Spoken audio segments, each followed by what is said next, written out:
A new eye-opening op-ed in Politico brings fresh realism to the fact that Europe's obsession with Russia is unrequited, as Moscow just isn't interested in the continent anymore.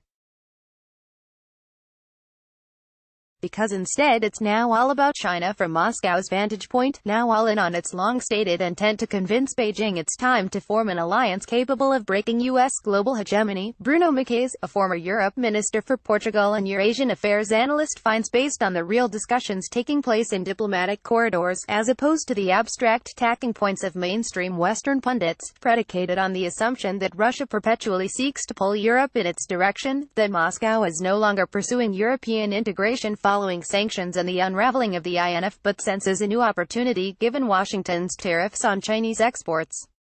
No longer, the ex-European diplomat concludes, does Russia hope to emulate or compete with the Chinese economy, which it realizes it can't do, but instead has a bigger geopolitical alliance in mind. Presidents Putin and Xi toasting a 2014 energy deal, via Zoom, a news agency. In nowhere has this been on display more than during the annual Valdai Discussion Club, hosted by Russia's top foreign policy experts and officials, where Maçães charts that the idea has been met with less and less resistance over the years, to the point that now the following is clearly on display. In the past, the possibility of an alliance between the two countries had been hampered by China's reluctance to jeopardize its relations with the U.S. But now that it has already become a target, perhaps it will grow bolder. Every speaker at Valdai tried to push China in that direction. Accordingly, relations in Europe is now a distant afterthought for Russian policymakers. Instead, the question is how to get Beijing to finally understand that Washington is the real enemy, making an alliance against the U.S. necessary. Maçães says that while the idea was mostly speculation only a couple years ago, Russia wants to bring it to realization, and soon. Thus a new realism and pivot. Southeast Asia has now come to define Moscow's vision for the future. There was no doubt at Valdai that China knows how to do economic growth, and that Russia does not. Russia's elite, always so ready to resist any sign of Western hegemony, have no problem admitting China's economic superiority. Their acceptance reminded me of the way Britain gave way to the United States as the world's dominant economic power. Seen from Moscow, there is no resistance left to a new alliance led by China. And now that Washington has imposed tariffs on Chinese exports, Russia hopes China will finally understand that its problem is Washington, not Moscow. However, the question remains, according to the former Portuguese diplomat, can Russia and China really be friends, and for how long?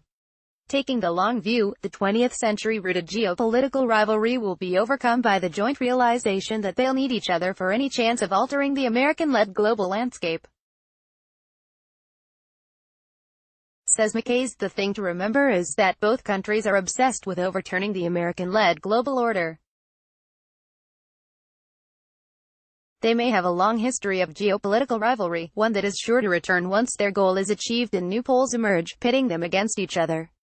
But they'll cross that bridge when they get there, maybe in another 20 years or so. For now, Russia and China are essentially on the same side. The dramatic implications for global order. It would be an entirely new world, and it's one that is coming closer to becoming reality, he concludes.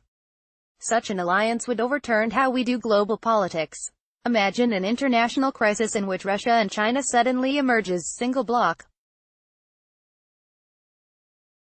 The impact would be considerable, and to some extent unpredictable. Psychologically, in the mind of the West, it would combine the fear associated with Russia with the apparent invulnerability of China, forecasts Maçães. Ultimately, this would be enough to curtail Washington NATO hegemony, as the U.S. would feel under attack, Europe, intimidated and unsettled. This entirely new world would also introduce fractures among European allies, as the old continent would also face the threat of a split between Western Europe and the nations of Central and Eastern Europe, which could turn their focus east under the influence of a cash-happy China ready to invest in the region. Yet China appears nowhere close to Moscow's level of enthusiasm for so drastically altering the landscape. For the moment, Chinese prudence remains the great obstacle to the new alliance. And Russians know this, Maçães concludes, recalling meetings with Sergei Karaganov, a former advisor to Putin. Maçães relates, I met Karaganov again at a meeting with Chinese officials and think tankers in Beijing a few weeks ago. There, a number of Chinese participants said they doubted Russia's assertions that the world is in the midst of a new Cold War. Karaganov dedicated himself to convincing them otherwise, arguing with increasing passion that China is deluding itself if it thinks issues between Beijing and Washington can be conveniently resolved to the benefit of both sides. Maçães continues, summarizing Karaganov's message, if Beijing places its bets on peace and cooperation, the great Chinese adventure will come to an end, and China will have to live in the shadow of the U.S. for another generation, perhaps forever, Karaganov said.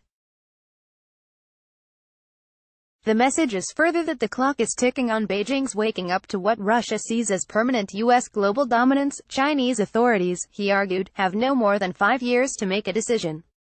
However, China could soon be at breaking point with Washington but would unlikely want to sever itself from European markets and technology.